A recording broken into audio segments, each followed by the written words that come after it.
This narration is from the book Abstract Writings. Every attempt in my life succeeded, but never where I aimed, a prose poetry novel by Dr. Everest John.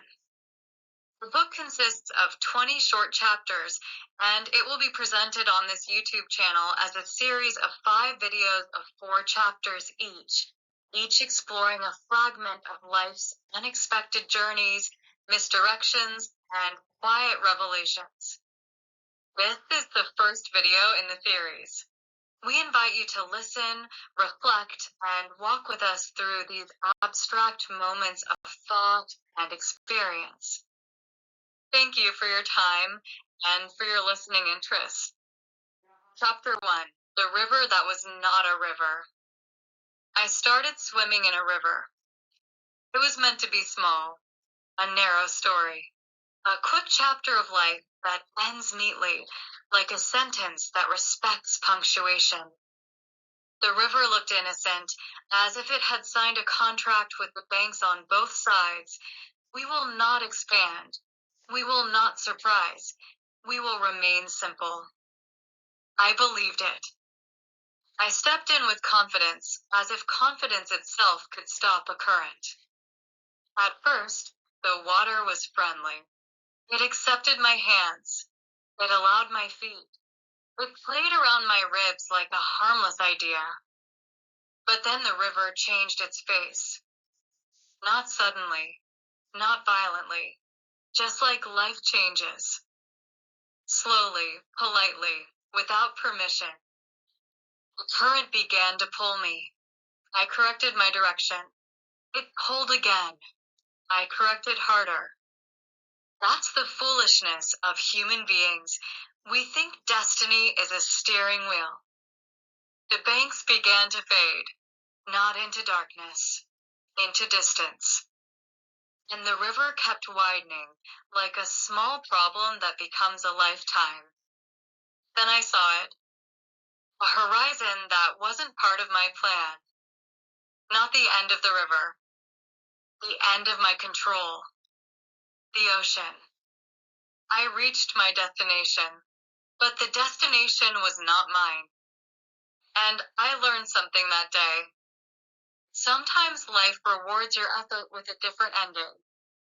Chapter 2, Ocean. The end that had no shore. The ocean was not water.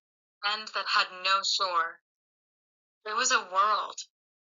It was a sermon with no pulpit. A giant mouth of waves, speaking in a language deeper than fear.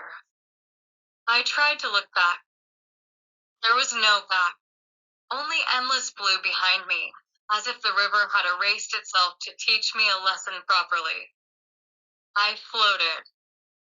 Not like a champion, but like a question. What do you do when you reach the end and the end is bigger than you? The waves did not congratulate me. They did not clap. They only moved as if saying, "We don't care who you are. We don't care what you planned. We only care what you become." I wanted to scream, but the ocean does not echo screams. It only swallows them and turns them into salt. I understood.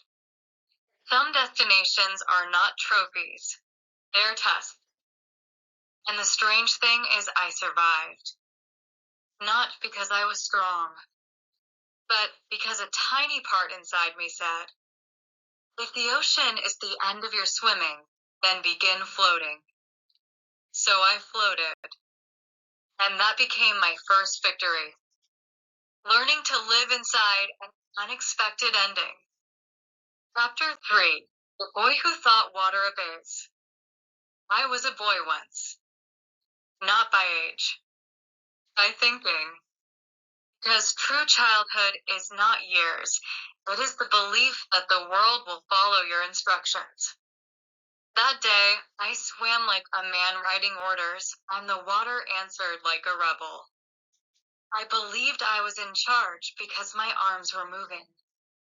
But moving is not controlling. A leaf moves too, yet it cannot command the wind. I remembered how I lived my whole life. I started things with confidence. ended them with humility. I started friendships, ended in loneliness. I started love, ended in loss. I started plans, ended in surprises. The river was only the first mirror. It showed me my face. A man who walks into life carrying a map and comes out carrying scars. But scars are not always punishment. Sometimes scars are signatures, proof that you were alive, proof that you tried. And in that moment, while floating between sky and water, I admitted the truth. I do not control the river. I only control my response to it. That was the day I stopped trying to defeat life, started trying to understand it. Chapter 4: The Boat of Other People's Advice. When I reached the ocean, people gathered around me, not to understand my struggle, but to sell me their formulas. Everyone had a boat. Not a real boat. A boat made of opinions. A boat made of, I told you so. One said, you should have swum closer to the bank. Another said, you should have never entered the river. A third smiled like a judge and said, you see, this is what happens when you try. Their words were wooden, polished, heavy. They threw their advice at me the way fishermen throw nets, not to save you, but to capture you. I listened, because when a man is drowning, even noise feels like help. I tried their instructions. Kick harder. Don't panic. Think positive. Be strong. But none of them were inside the ocean with me. Their mouths were dry. Their lungs were comfortable. Advice is easy on land. I realized something bitter. People love giving directions to destinations they never visited. Then I saw the truth. Advice can be a boat, but only if the wood is made of understanding. Otherwise, it sinks, and it sinks you. So I did something strange. I stopped collecting advice.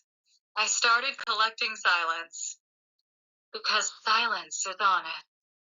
Silence does not pretend to know. And in that quiet, I learned. When life becomes ocean, you don't need 1,000 voices, you need one calm soul.